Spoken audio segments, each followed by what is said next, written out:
I'm going to present today an outline of the creation of a landscape biography in Ireland, focusing on an upland parish called Curiosity, part of which is shown here, and forms the basis of my PhD research.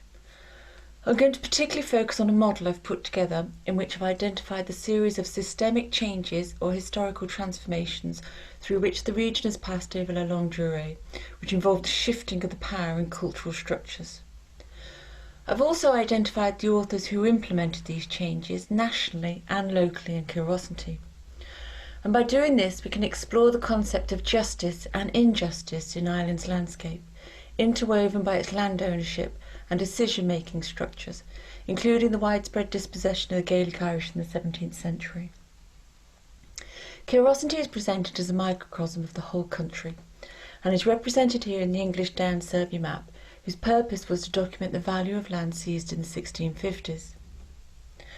The biographical approach to landscape was begun with Merwin Samuels in 1979, who focused on the authors of New York and Shanghai, and then later with Michel de Certeau in 1984, looking down on the walkers from the 110th floor of the World Trade Center, a very different landscape to Curiosity. The concept has since gained in popularity and acceptance over more recent years, and has been applied to differing types of landscapes in, for example, the Netherlands, Estonia or the UK. Essentially, a landscape biography is a more integrated approach to studying the human environment and interaction, usually adopting an interdisciplinary stance, or as is the case with this research, a transdisciplinary approach.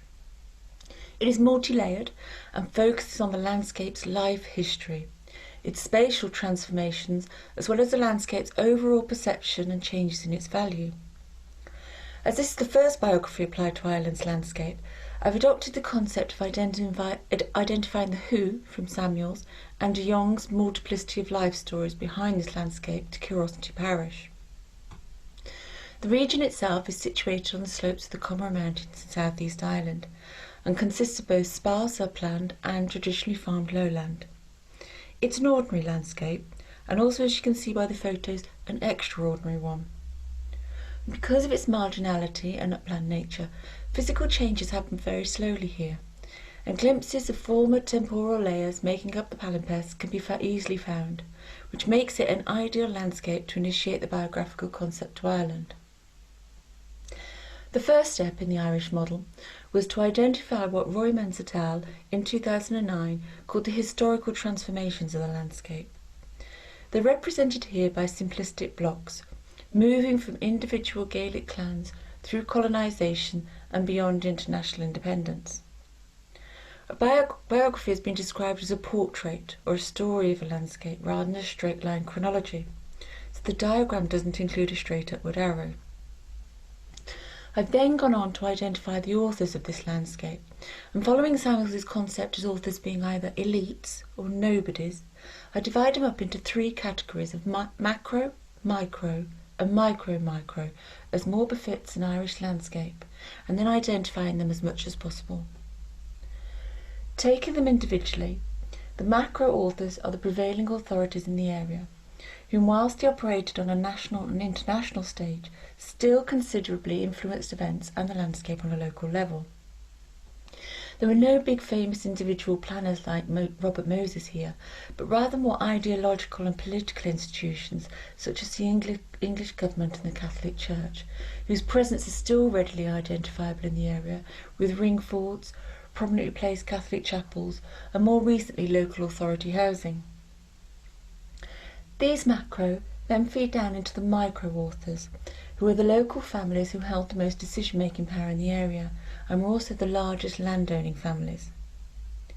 When laid out within the model, the origin of their surnames follows the dispossession of Gaelic Irish families being replaced by English ones as colonisation took hold. And although these men would have been classed as relative nobodies within the wider national landscape, their positions as elites within the local environment of the parish were secure. Their physical contribution to the landscape, although confined to the limited sphere of the parish, was significant, including place names, the landlords' imposing big houses, and the shape of the surrounding farmland.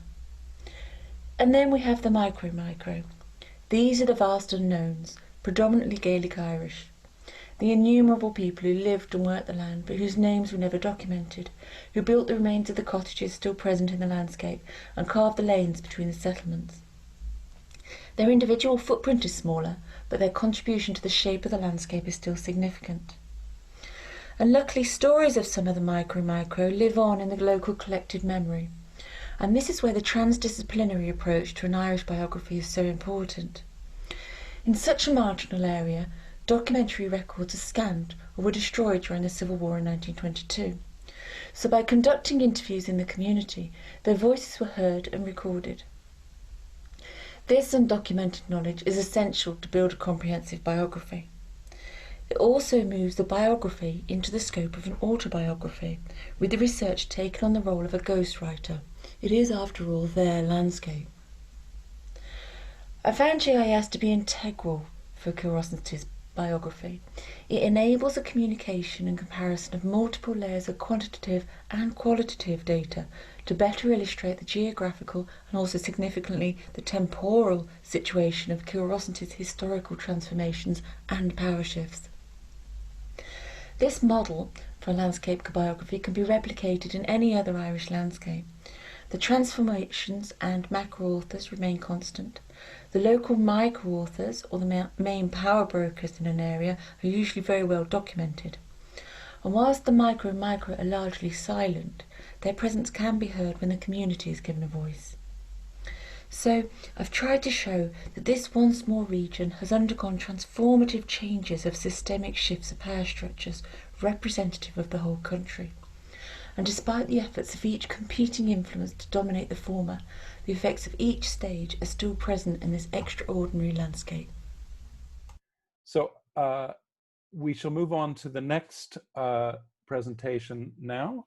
And this is by Dhanya Rajagopal. And the title is Integrating Cultural Landscape Frameworks with Fishing Coastal Commons. Dhanya is joining us from New York, where she is presently. Dhanya is currently the Program and Communications Associate at the Design Trust for Public Space, a nonprofit based in New York City. She has a master's in urban placemaking and management from the Pratt Institute in Brooklyn and a bachelor's degree in architecture from Chennai in India. She is interested in applied research and community-based designed practices that have a long-term systemic impact. So then I shall welcome Dhanya onto the screen now. Thanks, Tim.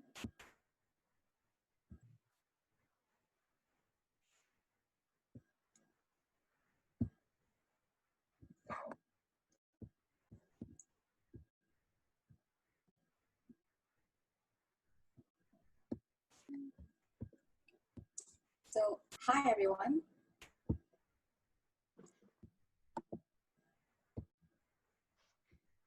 We're going to take a walk to the beach. This is a coastal city, a fishing hamlet in Chennai, India. And it's one of the oldest settlements that have existed in these kind of cities. It's almost 375 years old, some of them.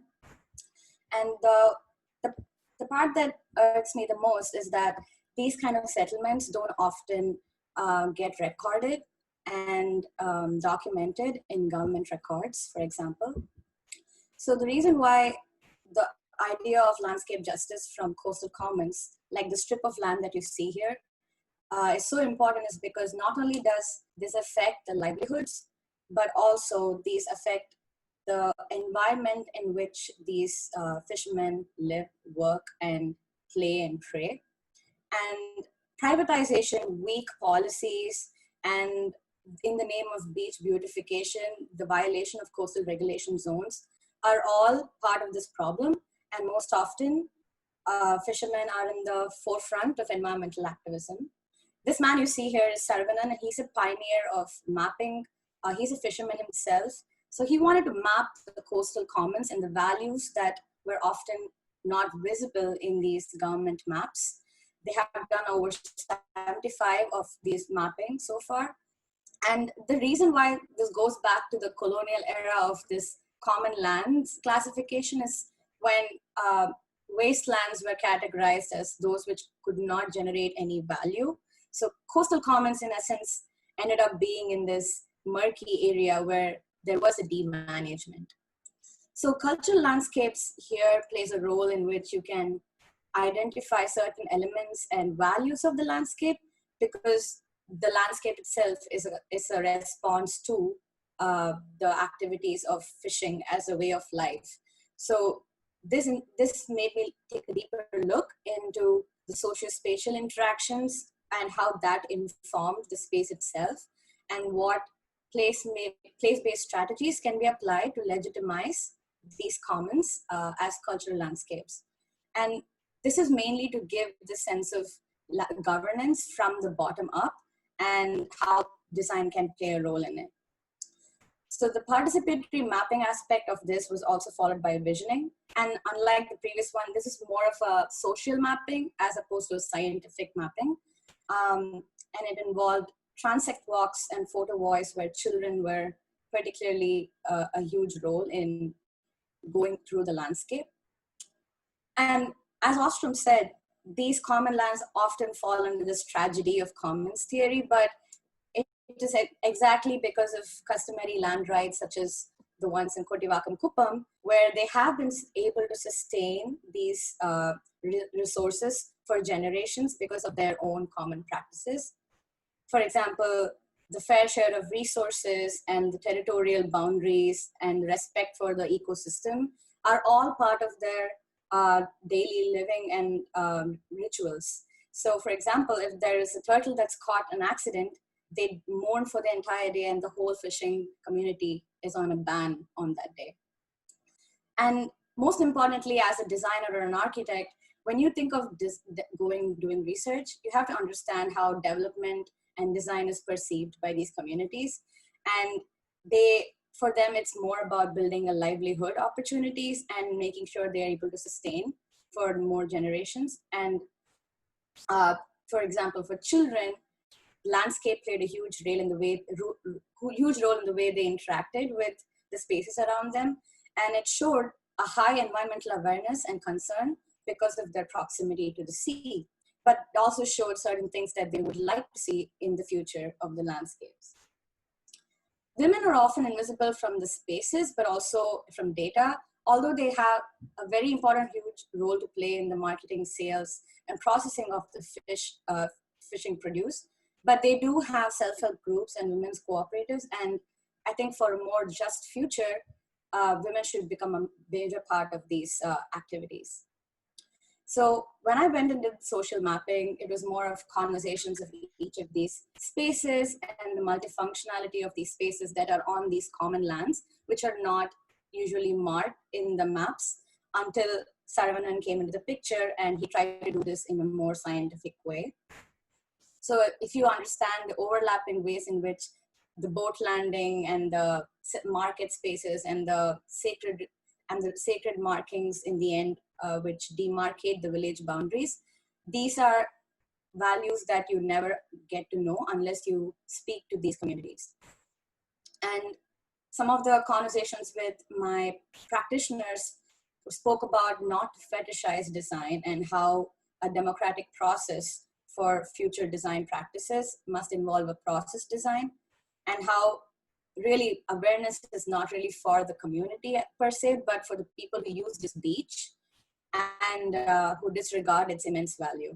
So what if we imagined these coastal commons where fishing communities live as cultural landscapes and provide defined boundaries and documented their values, but also created more strength for local panchayats as land governance councils, where women played a huge role in building micro enterprises, youth vocational training, had food security options for these village hamlets, and also diversify the livelihood so that it is not building pressure on the fisheries resources.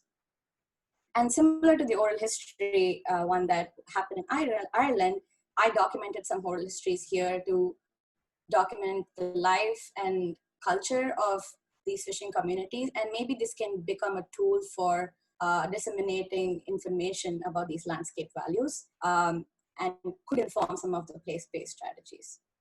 So in conclusion, I think the cultural landscape management holds to its core principle that any changes to this environment should retain these cultural landscape values. And the focus of the management should lie in this essential interaction between the people and the landscape. So this way, unintended consequences of what we perceive to be development or infrastructure can be largely avoided. And that could inform a more just future. Thanks.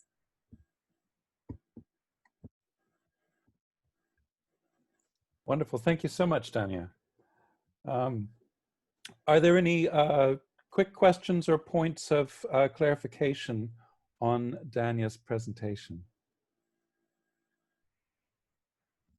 Wonderful to see these landscapes. And also to see the issue of women involved in fishing as well. And Elspeth Probin has a wonderful book called Eating the Ocean, and she just uses the genderless term fishers to speak about fisher people, which is very useful to remind us that that all people are involved in fishing as an activity. Wonderful. Okay, well, I think I haven't had any points of clarification roll in, so we will simply move on and involve you in the discussion in just a bit. Perfect.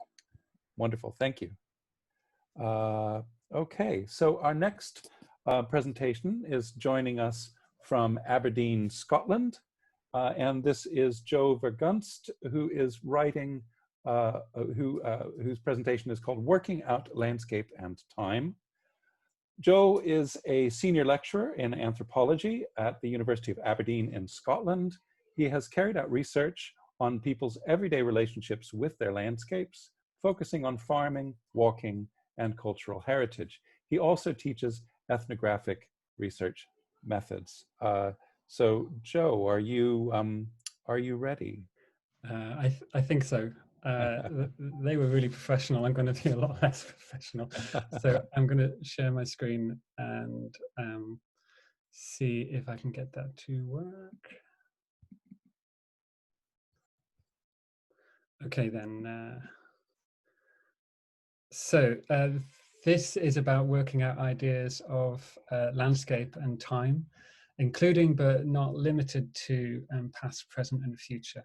So I'm going to draw on my anthropological fieldwork with farmers in Orkney, which I've been carrying out for a number of years now. You can see Orkney at the top of the map, just off mainland Scotland there, and also on cultural heritage in Aberdeenshire in northeast Scotland.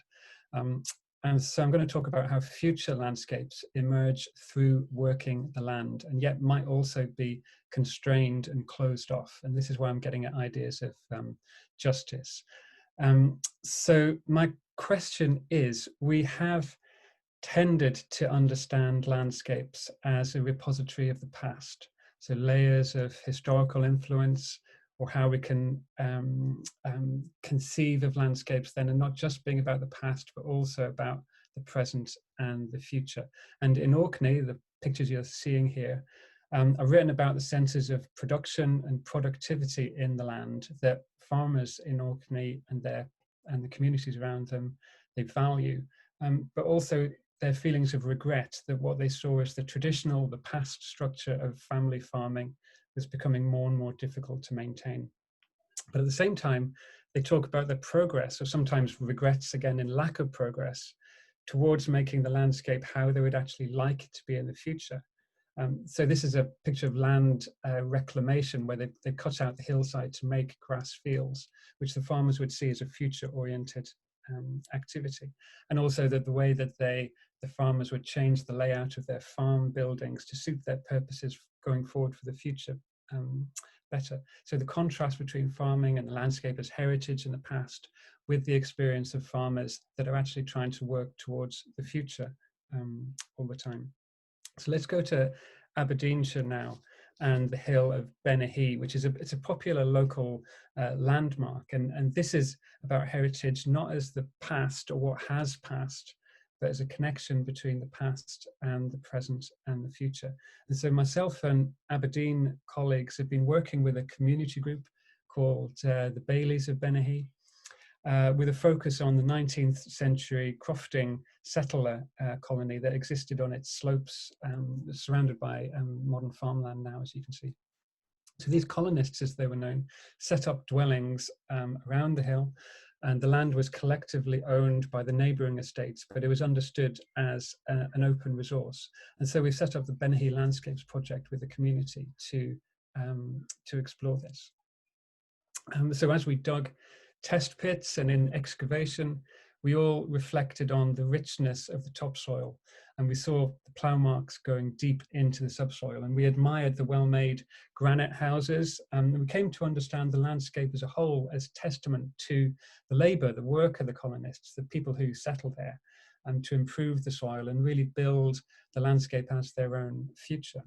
The pottery that we've found around the houses it's pretty ordinary for this kind of site, but it's often, you know, it's nicely coloured, it's well made. They're kind of nice pieces, and it actually made us think of the crofters not so much as marginalised hill dwellers just scraping a living, but actually thinking about their future.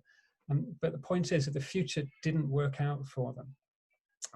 This is an example of the conditions that were put on their rents as the land was divided up and taken into ownership, direct ownership by the surrounding estates. And so gradually the land became depopulated. In Orkney too, not all farm families now that I speak to are happy with how things are compared to when I first met them. So investments don't work out. The wind turbines that are ubiquitous up there now, the big investment for the farmers didn't always turn out what they were hoping to be. So I wonder what would happen, and if it would help us to think about a just landscape if time wasn't just the linear historical narrative, maybe sedimented into layers that you can look at archaeologically and were just read from the surface, because sometimes futures don't always work out. And if indeed we experience the landscape not as a visual summary of the past, but a whole series of futures, some that are realized temporarily or permanently, some that are aborted or sidelined, and some of them imagined, and some of them made real, and so on. So this is one of the starting points for a new research network that I wanted to bring up here, which is part of a wider program here in the UK on landscape decision making. And I guess the premise of the program is that decisions could be made better about landscapes. And so we're exploring arts and humanities approaches to this question. These are the objectives of the new network that we have that you can have a look at for a second or two, if you like. And so the idea is that we meet as an inter-trans multidisciplinary network, artists and archaeologists and heritage people, social scientists and others, to work together on some of these big themes. And here we are before coronavirus in February 2020, probably giving each other coronavirus. I don't know. And so the idea actually is that we're going to be working on some small-scale experimental arts and humanities activities about landscape decision-making and times of change. So these are a couple of examples from the network that we have. Colin Shepherd's going to be using historical perspectives to inform contemporary land management. And we're basically starting to explore a whole series of mini experiments. It doesn't have to be in Scotland. And so basically, if anyone's interested in this stuff, you're really welcome to get in touch, and we'd love to develop some more conversations around all of this kind of theme. And that's me. Excellent. Thank you, Joe.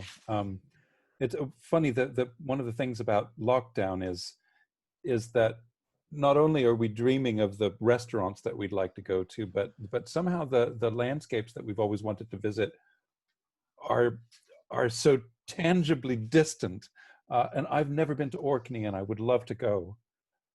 So I will have to come up and visit with you up there. I'm also minded in your presentation, you showed us the labor in the landscape, and Raymond Williams, of course, famously wrote that a working country can hardly ever be called a landscape. And Don Mitchell recently refuted that in a lovely way by just saying a landscape is nothing but work. Those are really nice comments. Yeah, great quotes. I'll have to follow up on one of those two things. But that sense of actually involvement and work, I think, has always been so important to my sense of landscape here, and that combined with a sense of time, I think, is what makes it really meaningful for me. I do have one point of clarification that I'd like to ask, though, and that's why didn't the wind turbines work? They turned out to be partly not the returns that people were hoping for, but actually they need a lot of maintenance. Stuff goes wrong with them. They're online some of the time, they're offline some of the time, and it's not just because the wind it isn't always blowing, although if you do come up to Orkney sometime, you will find it does blow there most of the time. But like these kind of promises of technology, you know, it's that they just need repairing, and they need work, and they need labor to actually maintain them. You know, they need that kind of more consistent input rather than just a one-off investment at the start. I think there might be another question here that can be answered immediately, and it's how does one contend with the premise of the Landscape Decisions program that landscape decisions ought to be made better? In the sense of potentially a critique of it. Yeah, I don't know. I mean, maybe I'm reading too much into that. I think people, if they're not familiar with the Landscape Decisions program that's run by the UKRI at the moment, it'd be well worth people having a look at that, because there's a whole range of stuff going on through that. I think it's probably what's going to happen is people are going to find examples, hopefully, of where landscape decisions, that sort of best practice thing, where people are finding these ways of making landscapes work at different kind of scales and different kind of time frames. And so I guess it's not going to be a universal answer to these kinds of big questions. Okay, great. Thank you, Joe. That was excellent. Thanks. Right. The next presentation is joining us from Austin, Texas, but isn't focused on Texas. Rather, it is diverse and alive landscape care work with the Gowanus Canal. Maggie Hansen, our presenter, is a landscape designer and assistant professor in landscape architecture at the University of Texas at Austin. From 2014 to 2017, she was director of the Small Center for Community Design, where she guided the center's program expansion in support of an equitable New Orleans. Her current work investigates how caretaking of space, of shared histories, of caretakers themselves, serves to maintain and build community through civic and environmental stewardship. So, Maggie, if you are ready, we can roll. Great, thank you. These have all been so beautiful, and now I'm going to take you all to a very dirty, but in some ways beautiful landscape in Brooklyn, New York. Let's see if I can do this.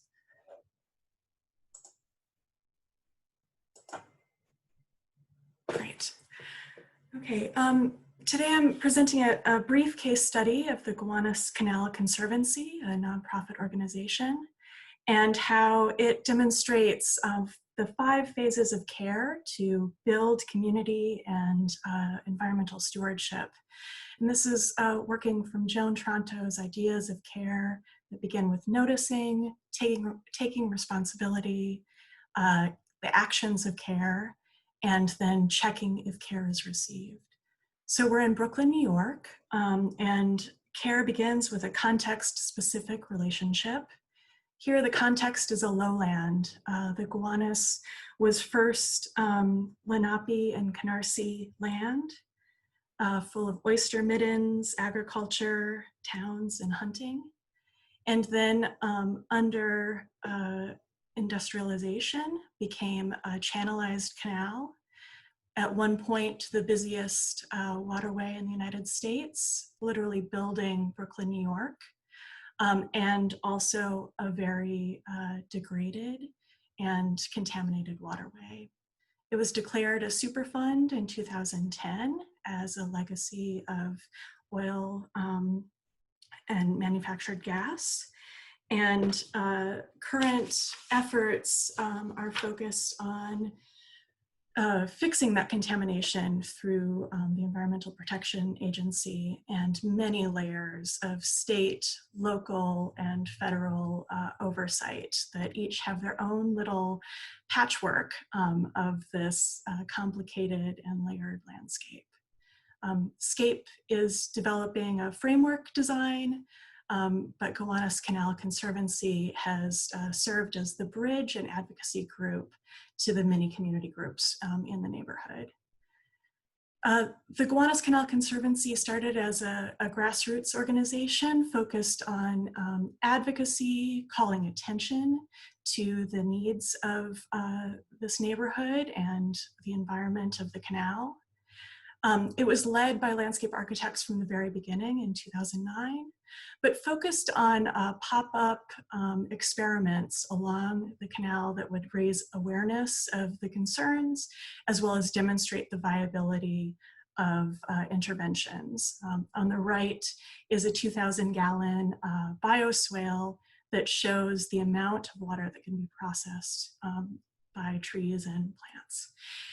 And also developing ways of collecting data through citizen surveys, a tree census that contributed to a better understanding of the trees and their care in the neighborhood, as well as neighborhood trainings on caring for plants, doing tree stewardship, and contributing to the environmental care of the neighborhood. They hold a nursery, which brings attention to the beauty of native plants and their production and contributions to the environment. And their current focus is on educational activities, including a Blue School, which challenges middle school students ages 10 to 14 to propose designs for their schoolyard that process water. They do a site analysis. They calculate the stormwater management and then propose design solutions with the jury. They also offer paid opportunities to contribute to stewardship through a green team, which hires local high school students to become stewards of the surrounding neighborhood and to train others in volunteer activities. One key element that I find impressive is how they demonstrate the everyday engagement and a landscape architect's eye to informing the design of the spaces around the Gowanus neighborhood. They are hired by the city to do the caretaking and maintenance of the bioswales, but they also do GIS data analysis as maps are updated. And the combination of these two ways of looking at the neighborhood have informed design proposals and changes to the way that bioswales and water management are done around the neighborhood, including moving towards a more wet-footed planting scheme. Another thing that has shifted in the last 10 years is a more direct incorporation of the the public housing developments and residents in the neighborhood. There are two to the north of the canal, and the Gowanus Canal Conservancy is developing more direct relationship with these residents in order to better advocate for these 5,000 people and their needs in the neighborhood as it's dramatically changing and is being rezoned to accommodate 20,000 more people and the water and sewage that comes with that. Their green team under current COVID is still working with social distancing, and they're focusing on the Housing Authority gardens 1 day a week to build a stronger relationship with a primarily senior garden association in that area. The current conversations around COVID and a recognition of care as essential labor, as well as our conversations in the United States about police brutality, have raised larger conversations about how a city might manage a department of care, here raised by Justin Moore, an urban planner. And my own research has started to look at how we might change our narratives of the city to the more collective narratives of who has built the city, how caretaking and our interconnectedness have constructed urban environments, how the narratives of care labor are also integral to our understanding of the history of cities, and how we might look to a future by understanding the many collective people who have contributed to these landscapes, as well as, in many cases, the overlooked labors of folks on the ground. As the Canal Conservancy develops education programs, it's a way of empowering the next generation of residents to advocate for environmental justice and to foreground these interconnections across the city. Thank you so much. And thank you, Maggie. I've walked across that bridge. And it is an amazing neighborhood, an amazing story. Yeah.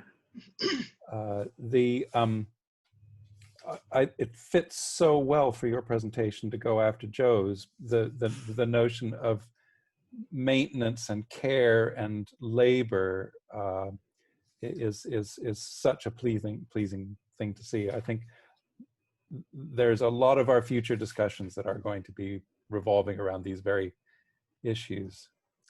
Yeah, I certainly hope so. I think they're really important questions to be thinking about in terms of practice and city making and community building. Are there any points of clarification from the audience? If not, do bank those questions. And if there have been discussions going on, I haven't been able to watch the chat panel as carefully as I have the Q&A. If there are questions that arise in the chat channel, maybe you might think about migrating those questions to the Q&A as well so that we can come back to them later. Certainly questions of labor and care. Gavin has asked a question here about a theory of care. Maggie, I'm going to save that question because I think that might be a really good one to start our discussion off in just a little bit in general. So Gavin, if it's okay, I'll leave that one for the moment. Right, moving on. Our next presentation is from Leslie Mabon, who's joining us from Oban in Scotland. His presentation is entitled Urban Green Landscapes, Justice and Subtropical Asian Cities. So we're coming from one place and looking at a very different one. Dr. Leslie Mabon is a senior lecturer in social science at the Scottish Association for Marine Science in Oban. His research focuses on the social dimensions of climate change adaptation, especially nature-based approaches, and the governance of environmental change on the coasts and seas. A geographer by training, Leslie's work often involves collaboration across disciplines to better understand responses to environmental change that are both scientifically appropriate and socially acceptable. Leslie, are you ready to show us all of that now? Absolutely, yeah. I'll just click the share screen button. Assuming you can hear me. You're all systems go. And you should now have this on the screen. Is that, you got everything up? Looking good. Okay, in that case then, thanks very much everyone. I'm on time now, so I'll get on with it. There's been a lot of interest recently in urban green landscapes and climate change adaptation, but a lot of that's focused on North America and in Europe. We've been interested in our collaboration to think about what that means for somewhere a bit different, namely Southeast Asia. And we're looking at different skill sets that might come into making this just urban green landscape. So not just distribution, but also process and recognition, looking at different skill sets. I'm going to talk today about a little bit about what each of these are and how we've seen this whole process of making the just or unjust urban green landscape. And to do this, I'm going to talk about three similar but different subtropical Asian cities, one being Fukuoka in Japan, another being Taipei in Taiwan, and a third being Hanoi in Vietnam. So for the last few years, my collaborator Wan Yu-she and I have been looking together at the different aspects that go into making and sustaining a green urban landscape. Why are we interested in subtropical cities? Why is this different? Well, the climate's perhaps a bit different to where a lot of the scholarship has happened so far. We've maybe got different species, different ecosystem services. This might mean that we have different issues to be addressed when it comes to thinking about fairness, equity, and justice in adapting through greenery. We also have quite different urban forms, and cities in the subtropics tend to be a bit denser. Hanoi, as you can see here, is expanding at a great rate of knots. Taipei, Fukuoka have a lot of regeneration. So, you've got potentially different issues to what we've seen in the scholarship so far. And as I say, I'm going to talk today about what some of these challenges might be. Just a little bit more in each of the cities. So Fukuoka is here, and this is a relatively affluent city, one that is quite dense, but also quite green and has a very technocratic, as I'll say, approach to urban green landscapes and their role in climate adaptation. It's incidentally also where my wife comes from. Taipei is a bit further south. Taipei is somewhere again that there's a lot of expansion, a lot of regeneration, also a very growing and expanding and proactive community centered around landscape architecture who are starting to turn their attention more to climate change and adaptation. And there's a whole community of practice there. And Hanoi, lastly, is difficult to characterize in an image because there's so many different phases to its development, but I've put this one up from the botanical gardens because it summarizes what I was told once quite nicely. A lot of Hanoi's green space is water. It looks like quite a green city, but a lot of that is sort of water bodies that are not necessarily accessible to people. So we've got three different cities and contexts. And I'll say a bit first about policies and plans. So across all of these cities, you've got pretty rigorous plans for how you can deploy green space to soak up rainwater, to mitigate heat. This is Fukuoka City's climate adaptation plan. They've got a really scary technical diagram on the right there of how they're going to cool the city with strategic greening. But, plans, policies, and things are great. Turning those into actual concrete action is quite difficult. And across all the cities we've worked in, we've seen the sort of rhetoric of equity through plans for green space, but actually getting that to work in practice, getting buy-in for that is proving quite challenging. There's also issues, and this maybe goes back to something we saw in the previous talks about distribution and about how you work with different sectors. So this is Fukuoka, and these are some of the small-scale collaborative initiatives that they have in the city. Maybe can't see very well there, but they're all concentrated right in the wealthiest bits of Fukuoka, right in the center. And this orange circle here, this is a new regeneration initiative. It's called the Tenjin Big Bang. And all the investment, all the kind of developer power is gone into this kilometer radius circle. So there's an issue there. How do you spread the benefits of greening equitably across the city? How do you keep that developer power in check? Third area we looked at is around knowledge and skills, and what are the technical knowledges for enacting adaptation fairly through greening. And we actually found again that there's pretty good techno-scientific knowledge across all the cases. The issue again is getting that knowledge in the right place, getting the people who have those skills to have their knowledge recognized. But as well about participation. I'm going to pick on Taipei here because it's a very interesting example. Taiwan, much more widely, has got this big turn towards citizen participation, and that affects the way in which greening happens within the city too. They've got a lot of urban farming initiatives, neighbourhood-led regeneration efforts, a lot of things that are going on.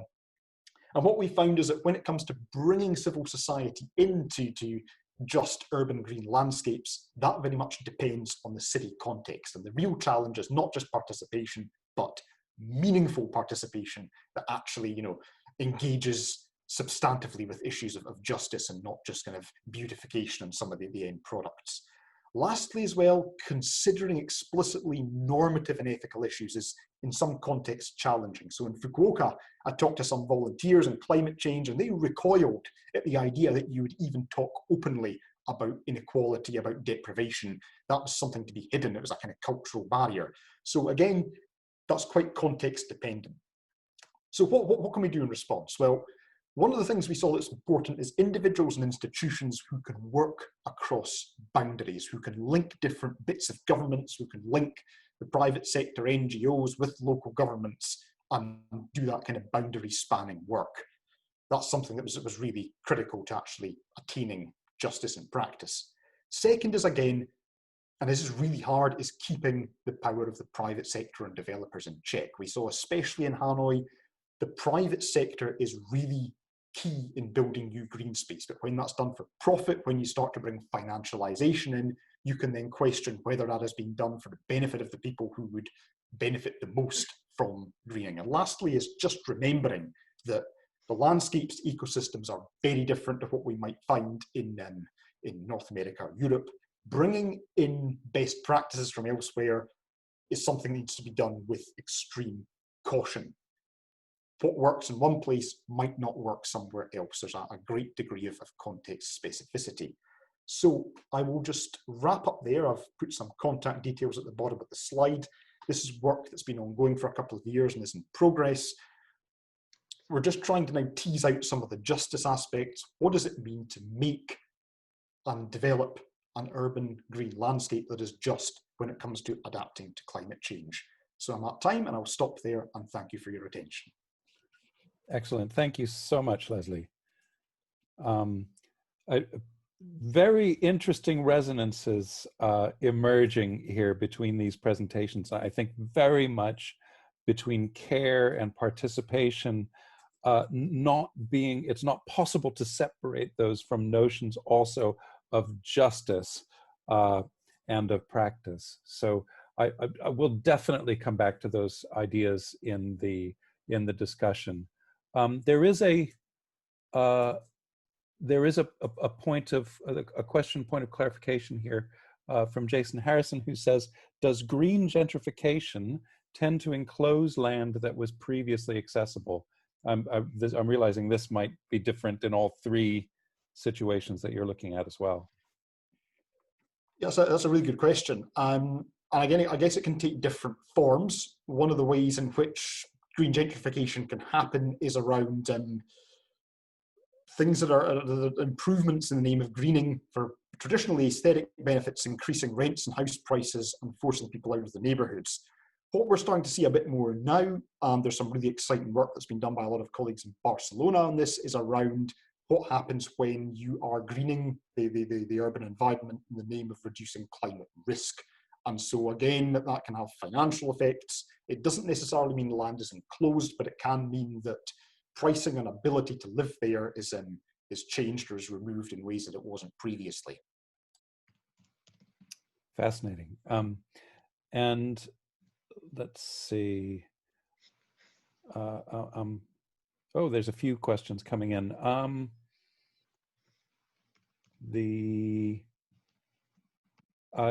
Vanessa Castambroto writes, how is justice in climate?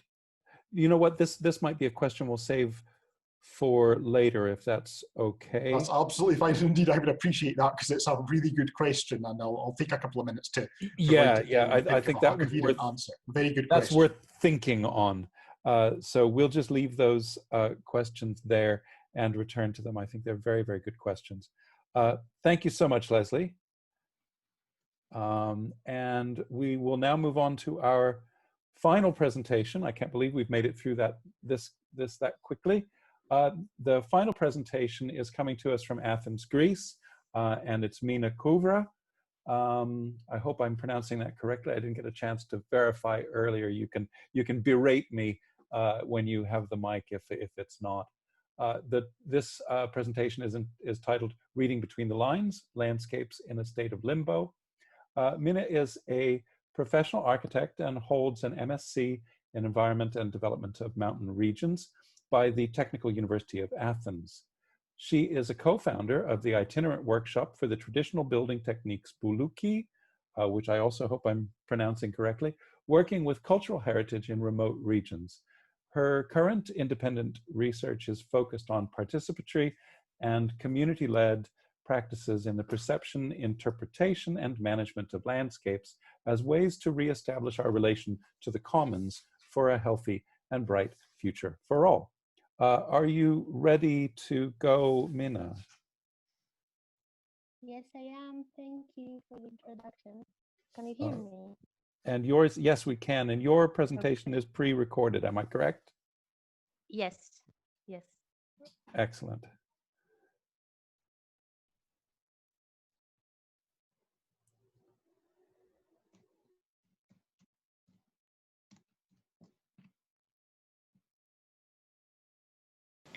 Hello, everybody.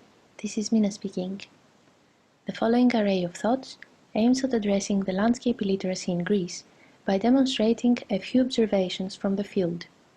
To explain my points, I will refer to examples from the region of Epirus, which is located in northwest Greece.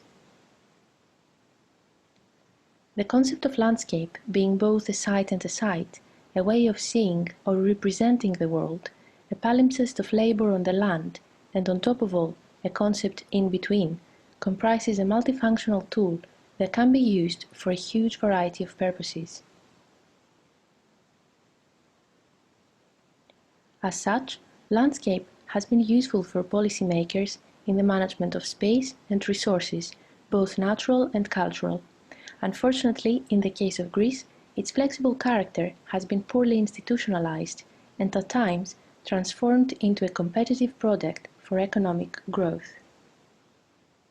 On top of that, and for many reasons, one of which is education, as citizens or communities, we do not have equal access to this tool. And as time passes, and as we remain landscape illiterate, we're also missing a way to efficiently understand the commons, while the world is progressing in frenzy.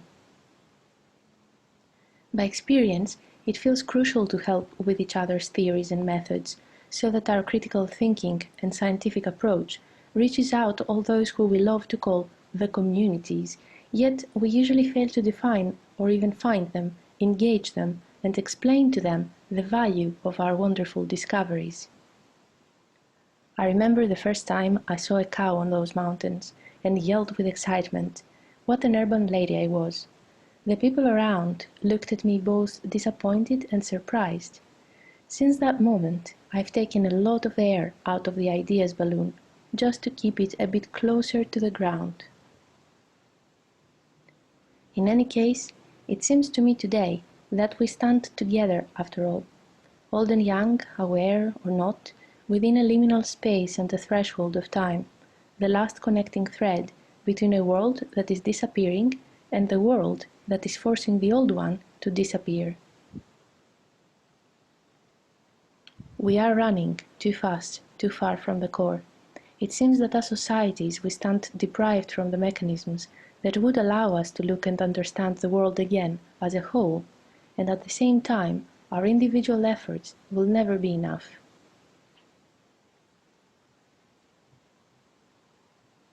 From my point of view, I perceive heritage through the lens of landscape, and landscape through the lens of the commons, and the commons through the lens of heritage, and so on, a circular way of thinking that naturally accommodates all the relations and all the tensions of the human-nature meshwork.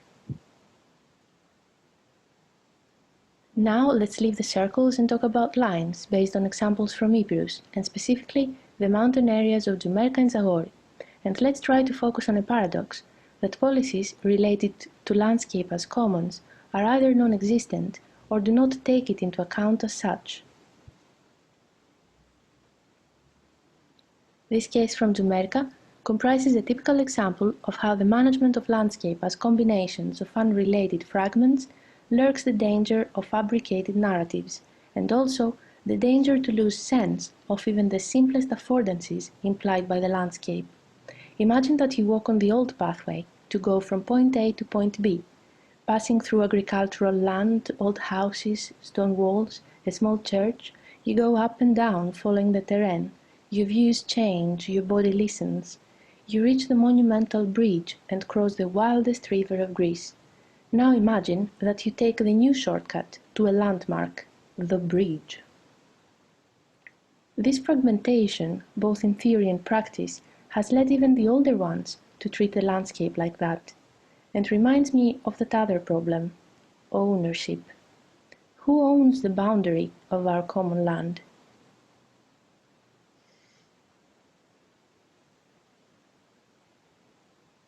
Now let's go a bit to the north in Zagori.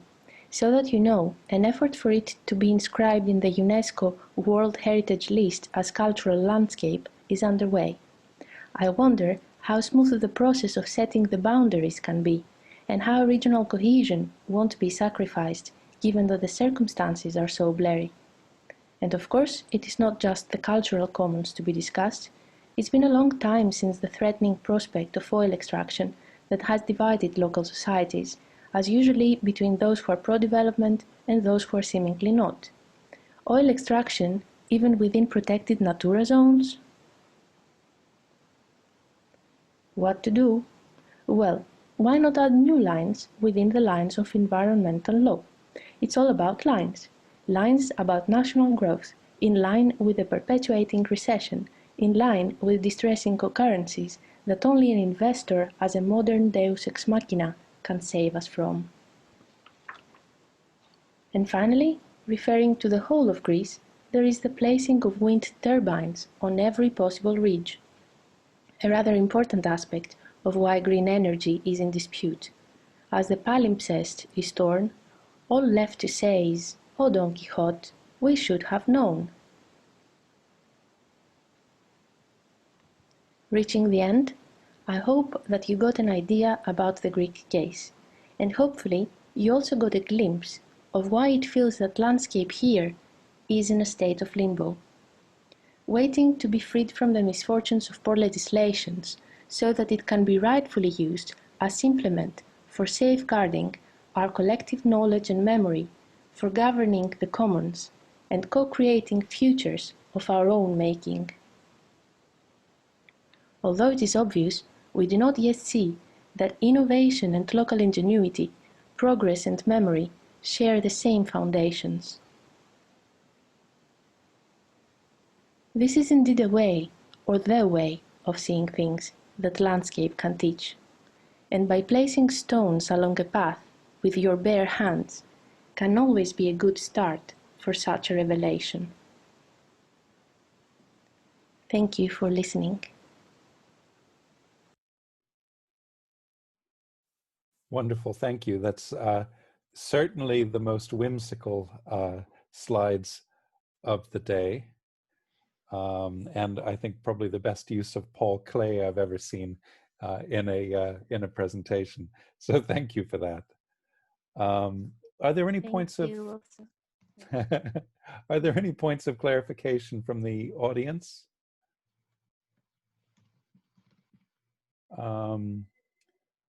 There's really quite interesting notion of care coming in here too, that the care exercised in the landscape by a commons is, or the landscape indeed itself as a commons, is very different from the kind of care that's exerted on a privatized landscape, which I think must be very visible in the Greek context now.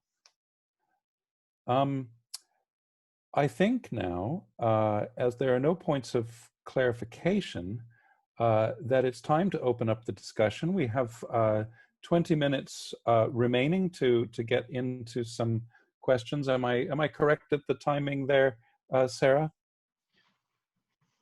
Yes, we can be slightly flexible, so there is no fixed time. Okay. Excellent, but probably people have things scheduled, so we should get stuck into the discussion as quickly as we can. Now,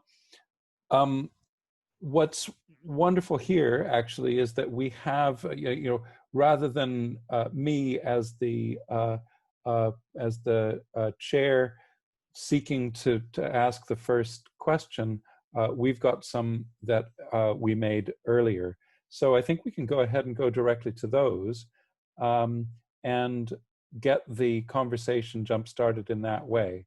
Now, for those of you who are in the audience, again, make good use of that question and answer channel. That certainly we can add to that as the conversation develops, and we will start now, I think, from the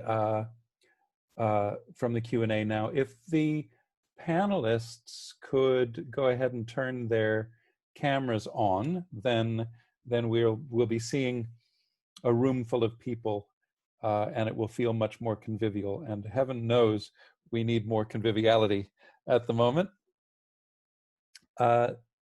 So I think let's begin with Stephen Shuttleworth's question, which has been sitting there for a while, and actually I think interestingly begins to unpack in different ways if we start to think about the notion of the document, of what it is to document things, and is that itself a question of care? Are we caring for things when we're documenting them? So we might come to that, but Stephen's question, and I'll read it out. This is for Emily. Emily said that there were few documentary records of this Irish landscape, and he didn't catch why. Presumably there are archival records, for example, of land ownership and court proceedings in the County Record Office or National Archives. I assume those exist in Ireland in a similar way to the UK. Emily, are you able to answer that? I am, yeah. There's a couple of reasons. First off, a lot of documentary sources were destroyed in 1922 in the Civil War. So, for example, for this area, there's no census before 1901, for example. So it starts to get a little bit vague when we're heading into the 1800s. And then the other reason for it, this is a marginal area, so it's been overlooked for a long time. So because it was seen as unimportant because it wasn't economically useful.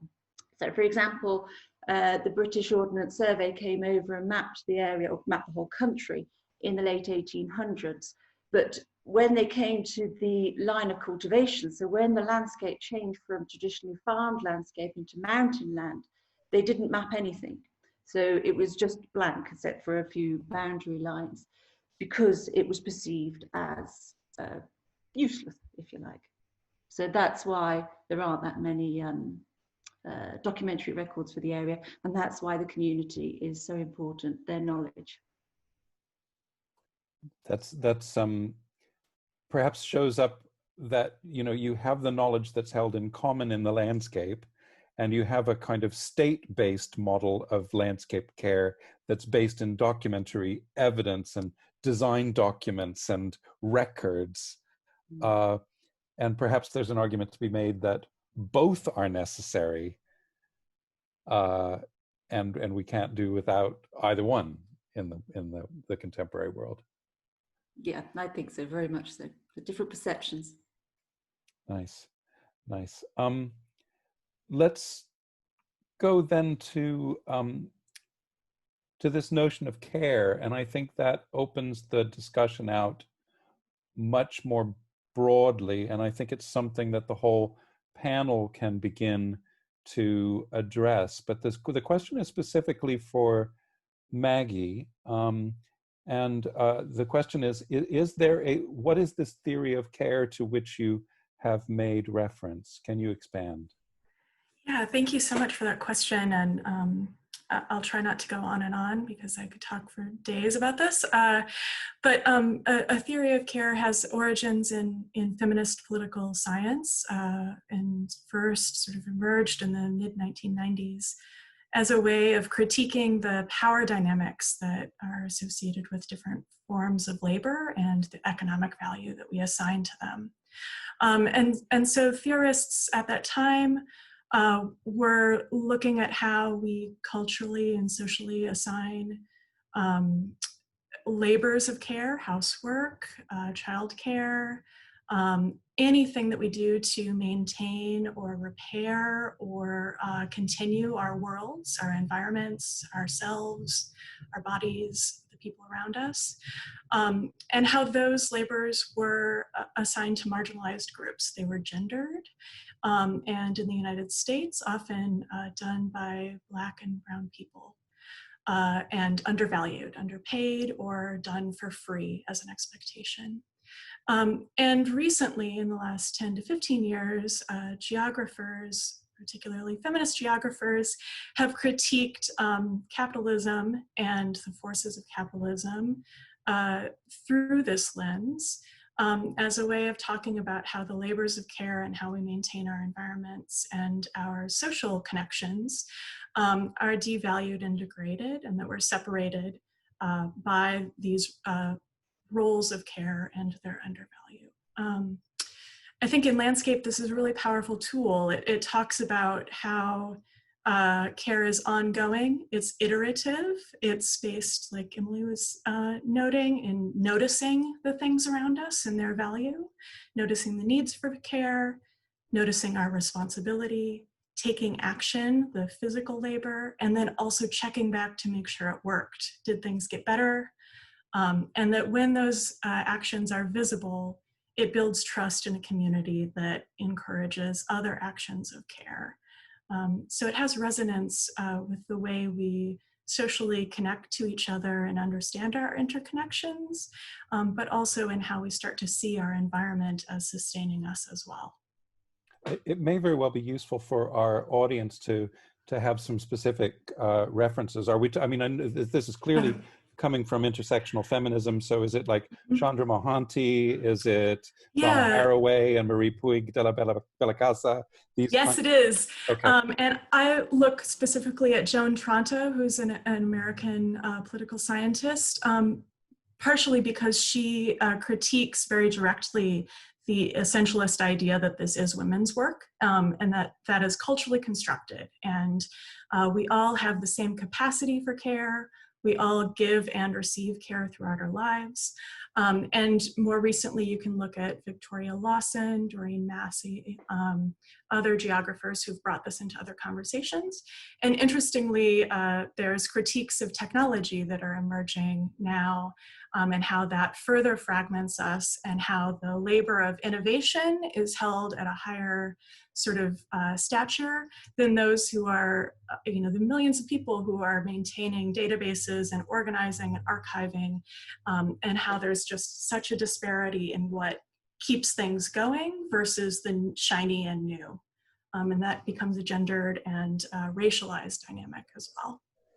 How about the other panelists? I mean, I think I can detect strains of intersectional feminism, new materialism in your work. Dhanya, for example, is that something that's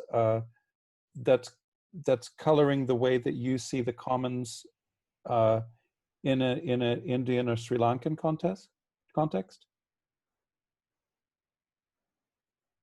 Yeah, I think for gender plays a huge role in communities like the fishing hamlets, because these are pretty patriarchal in their in the way they organize, but they also have a very vital role that women play, because they are the ones who are the public face of fishing itself. They go out and sell, and when gender comes to play in this, there's a huge loss in the way women perceive the spaces. like when I was doing my research, it was difficult to even get women to speak about their experiences in their space or what they would want. So I had to put my cameras aside and like not take notes or record anything, but really just sit down and have a conversation. And that was the only way to get them to really communicate their thoughts and ideas. And it has been proven in many cases of South Asian fishing culture that by giving more like responsibilities and roles for women to carry out tasks, specifically in landscape management, because they're very good mediators and they're very good at perceiving resources, because the self-help groups help with financial stability for women in these spaces. And these could become fundamentally the basis of these land governance councils, which a lot of fish workers across the country are hoping to promote through the coastal regulation zones and other national policies. So definitely I see the tangent there where gender does play a huge role in these common lands, but also in landscape conservation and justice in general. Leslie, I bet you're itching to say something here, because this seems to relate not just to the previous question of feminist and materialist practices of care, but also it's gendered, and it also deals with adaptation. Is there something you feel that you can add to, especially with Vanessa Castambroto's question in mind here? Yeah, I'll try and give some kind of answer to Vanessa's question, which is a very good question. And in short, I think that I don't see environmental justice as it's understood and justice in urban climate adaptation landscapes as necessarily being completely different. What I do think gets a bit challenging though, and this is where I've had a lot of fights with my collaborator and co-author, because she comes from a very technical landscape ecology background, is when we're talking about adaptation, there are arguably things that are going to happen because of climate effects that we're already locked into that are going to cause potentially real harm to people, and those that have done least to contribute to this are harmed the most. So, pragmatically, there are techno-scientific actions we can take through greening to reduce that harm. What gets difficult though is then when we start to think about other dimensions of justice, especially around process and around recognition, and how we don't end up being drawn towards quite technocratic ways of thinking about distribution of harm and distribution of benefits. So I see these as not being mutually exclusive, but I think where it gets challenging with adaptation is how do you square that sort of pragmatism around reducing harm for people who are potentially already more vulnerable with these bigger issues around how do we do fair processes, how do we recognize different knowledge systems and different identities. I don't know an answer to that, but I think that's where some of the really interesting and challenging work around environmental justice for green adaptation landscapes is. And particularly, there's some work now that's starting to go beyond, we have this, normally have with this three-part idea of justice, distribution, recognition, procedure, that we don't end up being locked into that or tied to that. Can we think differently of justice? So that's a long and rambling and not very good answer to what is a very good and important question. But it's essentially an intersectional and materialist answer that you've just given, that this stuff can't be unbundled, which I think relates directly to Gavin McGregor's next comment, which I kind of have a hunch that Gavin already knows the answer to that question. Can a green and just future city be delivered in isolation from its... Yeah, I mean, my short answer to that would be, I don't think so. But again, where it gets difficult, and you saw it in my slides, I showed these maps which are just cut off at the city boundaries, and even when you have people in city governments who are very aware of that, they're constrained by their sort of spatial jurisdiction. So I don't think you can, but the challenge is how do you deal with these really sort of rigid structures and ways of making decisions? It seems to me that this is kind of reflected very much in what Maggie's talking about, you know, that actually the canal itself, the Gowanus Canal, is really easy to sort of compartmentalize mentally. It's a bounded body of water, and it sits within a development context, and yet it's indivisible from its larger bioregional context.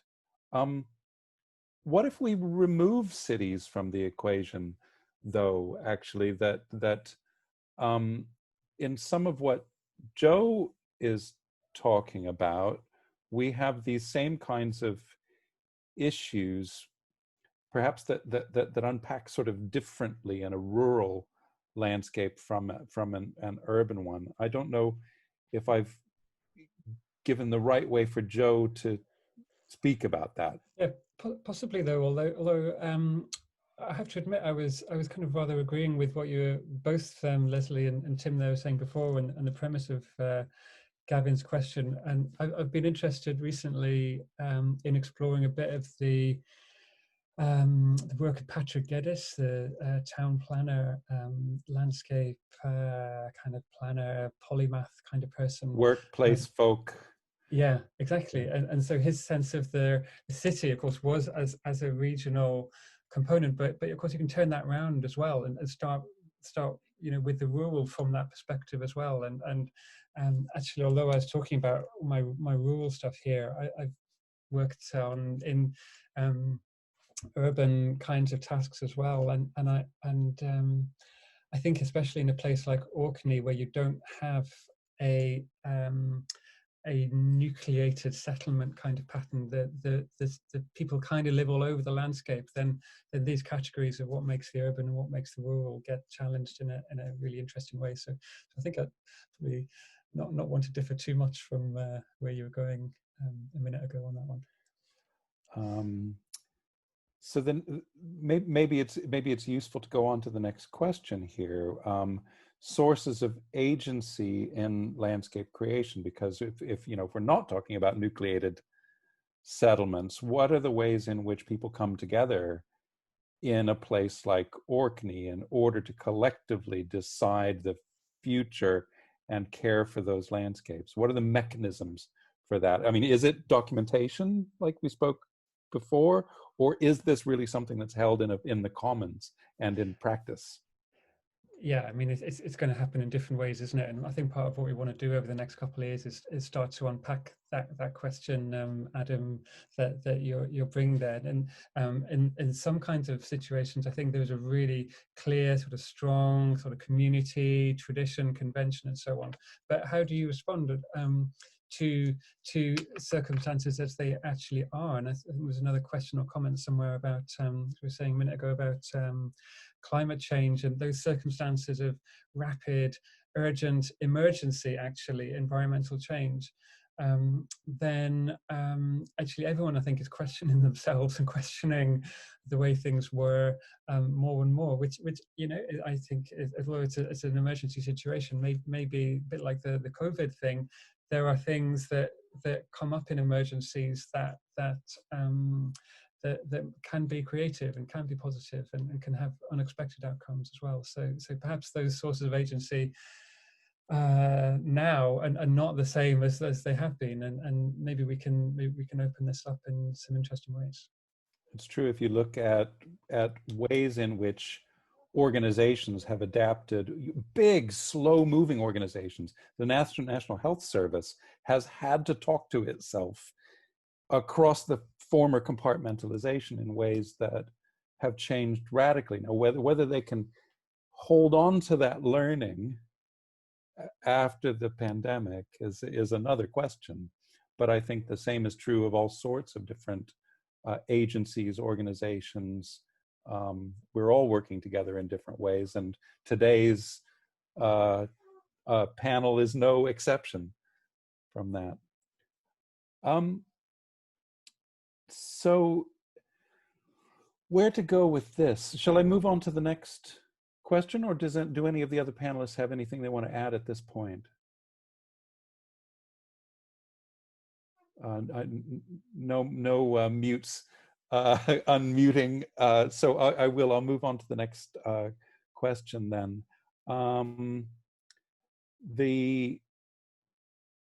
Okay, where are we? Leslie mentioned towards the end that new institutions and individuals, this really follows on beautifully, were appearing to articulate multiple interests.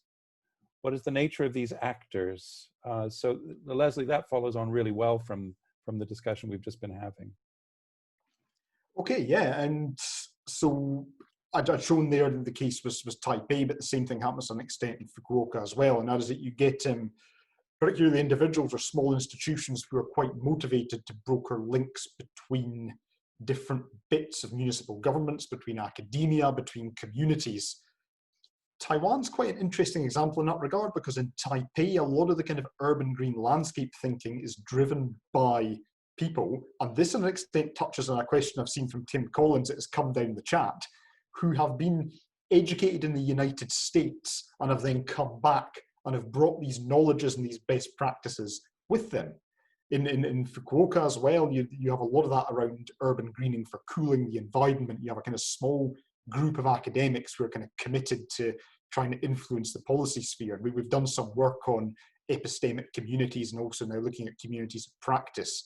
And I mean, what I would say is that maybe these small groups are useful because they're quite agile, and they're used to being able to kind of shift their rationales to follow policy trends. But when you have a small community like that are drawing on a limited sort of body of knowledge, in particularly country contexts, that can be exclusionary. So just as a kind of addendum to that, I think some of these groups, these little boundary spanning organizations and individuals are useful, but it's critical that you don't kind of over glorify them and you think, well, really, are they that useful? Who's excluded from this? Whose knowledges are they privileging? So that's again, I suspect I'm not the only person who sees these kind of individuals and institutions in their practice and in their work.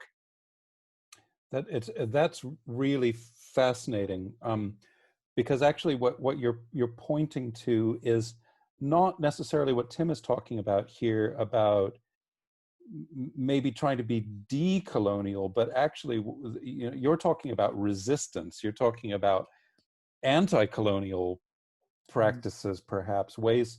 I'm thinking that maybe the Uruguayan scholar Raul Zibechi might talk about in his Territories in Resistance, or dispersing power, that these collective practices have learned to be just as slippery as the techniques of neoliberal power have been as well in order to get something done.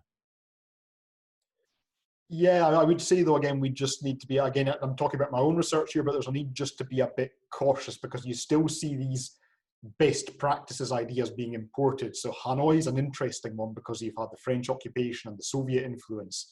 Now you have a lot of Korean and Japanese aid that is influencing and sort of training people in this is how you ought to create a green landscape in a city. So these knowledges are coming in different ways, and I've had too much airtime, so I'm going to stop now. It's useful then to sort of work back up the questions again, because I think there are some. Well, there's two questions sitting there, and I think they kind of relate. Now, this question is from Vanessa again, a question from Minna, Maggie, and Joe. It seems to me that some sort of work in the landscape, now this could also be the work of resistance, as well as these kind of collective works in the landscape, is central to all your presentations, and that work may help to create specific relations with the landscape, such as care. But to what extent is landscape also defined by the works as in the plural, and presumably individual works and collective works, and tasks that happen upon it? And what is the implication of that for considering what is a just landscape? Is justice actually held in the works itself, perhaps, as a way to extend that question? Which one of you would like to? Maggie, I have a hunch you might be able to start us on this one. There's so much there. It's such a great series of questions. I think, yes. So there's such a strong connection in terms of how we, and it gets back to how we check in to make sure that care is happening for all who are involved. And that's where I think the Gowanus, for me, is interesting because of this ever expanding lens to say, you know, we started out being focused just at the canal's edge as an environmental group. It expanded to be about the neighborhood and these larger environmental justice issues. And then from there, we saw this larger social context that we're contributing to in both good and bad ways. And so when we recognize the larger impacts of our actions and the unintended consequences, and then start to pick up the needed care actions associated with the unintended consequences, the care keeps expanding and our sphere of influence keeps expanding so that it becomes a series of interconnected care actions. And I think that's also where the visibility becomes a way of signaling that care is taking place, that this is a space that is cared for, these are people who are cared for, and again, foregrounding that interconnection. I think the theory also, in some ways, is in contrast to the idea of justice, which sometimes is about everybody getting one, versus this idea that we all share. And that, you know, could be a whole conversation in itself. I need to unmute. Mina, you haven't said anything yet. I think that, you know, the question of care and practice is so central to your notions of the way the commons are worked within in the Greek context. Yeah. But first of all, can you hear me okay? Because it's a bit scratchy. You're breaking up a little bit. Sorry about that, but please bear with it for now. I've got a problem with the headphones. I don't know, for me, it's a bit different, the whole idea of landscape from the perspective of the Greek person, a Greek practitioner, because even the way that the theory is being translated into Greek measures. I mean, Greek standards is different from everybody else's. So Mina, I would say that, yeah, I think it's not possible to. Is anyone? I think probably most people aren't going to be able to. Oh, that's really unfortunate. I can have a go. I wonder whether, Mina, you could put some comments in the chat or something, or text something. But yeah. I mean, I think they were really interesting questions as well. Joe, do you want to? I can do. I'd say I don't want to cut across anybody, but my thoughts there were just around the sort of scale that we're working on, and sometimes what I really liked about you know, Maggie's but the other presentations as well was just that sense of being in a particular place. And I wonder whether there's something about care and work and tasks and so on that start in the place where you are, or the place where, you know, where you're working, or the people you're with are working, and then they kind of generate out from there. And maybe the problem is that we still sometimes think of landscape as this grand vista, you know, the whole region, the great big place, and that makes it hard to think about work and task and care in a really specific sense. So that was my thought about that one. Maybe it's useful to go to the last question, and it might make a very good place for us to wrap up, actually, to ask the question that the webinar did at the beginning: what does landscape justice look and feel like in the face of rapid environmental change? And this is one thing that we haven't necessarily talked about, what things feel like, and that notion of affect, I think is a really, really important one. So perhaps, I mean, Joe, since you're on the screen at the at the moment. Maybe if we can just go from one presenter to the next and kind of wrap up by trying to answer that question. And so we'll call it quits with the questions there, and we'll end the panel just when everyone's finished answering the question. Joe, go ahead. Yeah, I don't. I think it's just a really, really nice question. I'm gonna stick with me. I'm gonna keep the whole question of this seminar with me for a good period of time. I don't have a formal answer, but I like the sense of just feeling and looking and being there, and there's that sense of connection and a presence, and of the ability to feel like you are in a place, that you are in and with the landscape. I think is a sort of precondition to a sense of justice, and sometimes that sense of remoteness can be so difficult and challenging to that sense of actually being in a place. And so that would be my starting point, at least, for how to address that question. Mina, perhaps you could type your answer in the chat and I'll read it out on your behalf. Who would like to go next? Perhaps Dhanya, are you ready? Sure, yeah. Because landscape justice is such a huge, plays a huge part in not just the recreational land that is so often contested in urban centers, because like you said, Joe, these are not like vast landscapes, right? This is in the middle of a growing urban area. And so these commons, for example, get so contested. And like Mina said, there is this landscape illiteracy.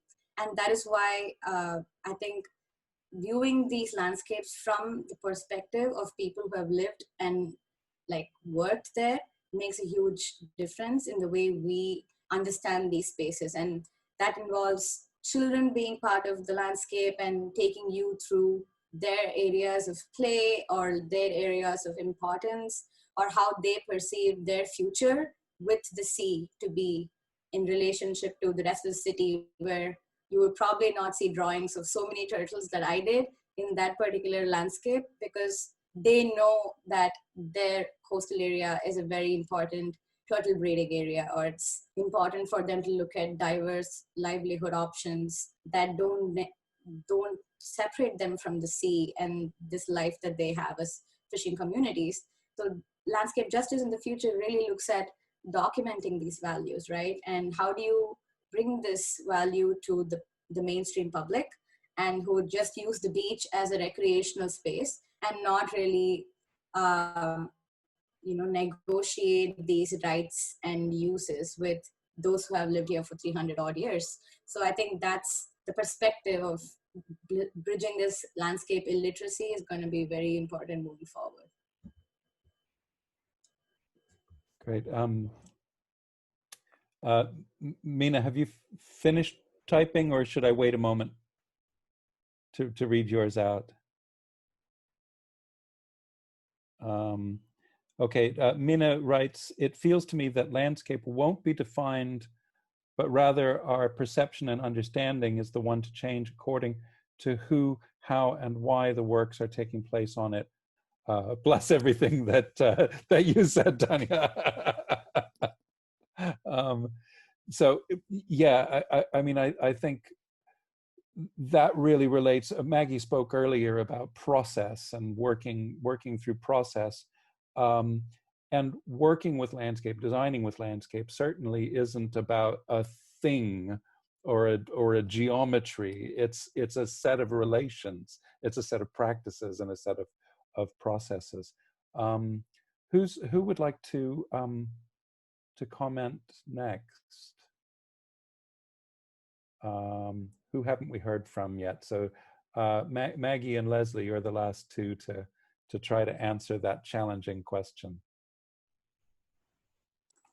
I can go. Oh, I beat you to it, Leslie. I think what's been said is so beautiful, and the notion of landscape literacy is so important. And I think I just build on that idea that I think a notion of justice in the landscape is both about being able to see the actions of care around you, and see the interconnections that you have with the place that you're in, and seeing it as a specific place in the world. Understanding the history of what has caused the space and place to be as it is today, both the difficult history as well as the comfortable history. And then also seeing your own agency to act and contribute, that you are interconnected to those people and environmental systems around you. And that sense of agency, I think, is really key. Excellent. So, Leslie, you're the last. Sense of agency. Right. Oh, yeah. I don't know if I can really talk about what landscape justice looks and feels like, and it's just popped up in the chat on the side there, so I'm not the last. There's Emily as well, and thankfully it doesn't put the burden on me to have a kind of insightful comment at the end. So I don't know if I can say what landscape justice feels like, but I can certainly say what landscape injustice feels like, and I'm going to use a very practical example of heat. So as I talked about during my slides, you know, heat within cities is not distributed evenly, and especially when we talk about the role of greening and green landscapes and doing that cooling, there's a very big difference in, you know, who experiences extreme heat as a result of rapid environmental change versus who doesn't, and who is potentially harmed by that. I mean, it's a timely time of the year to be talking about that as we now get towards summer, and especially as many of us are going to be spending the summers locked down and indoors. When it comes to green landscapes, cooling, and the thermal environment, from a very practical point of view, I would say it is much easier to see and feel and know what landscape injustice feels like than what landscape justice feels like. Very, very true. Emily, you were the first in and you'll be the last out. Such responsibility. I also feel a bit of a cheat because they're talking about rapid environmental change. And in this little area that I'm looking at in the Comra Mountains, nothing really changes that fast within it. That's why I have to look at it over the long durée. But I think for Ireland's landscape is just integral to landscape justice and injustice. It's written all over it, from the colonization and then the changes that it was made there, and then through to the decolonization in the earlier 20th century. So it encompasses really the whole lot of justice, and, as Leslie says, more importantly and more pertinently, the injustice of the landscape. Wonderful. Thank you so much to all of our panelists to help us think about the look and feel of landscapes.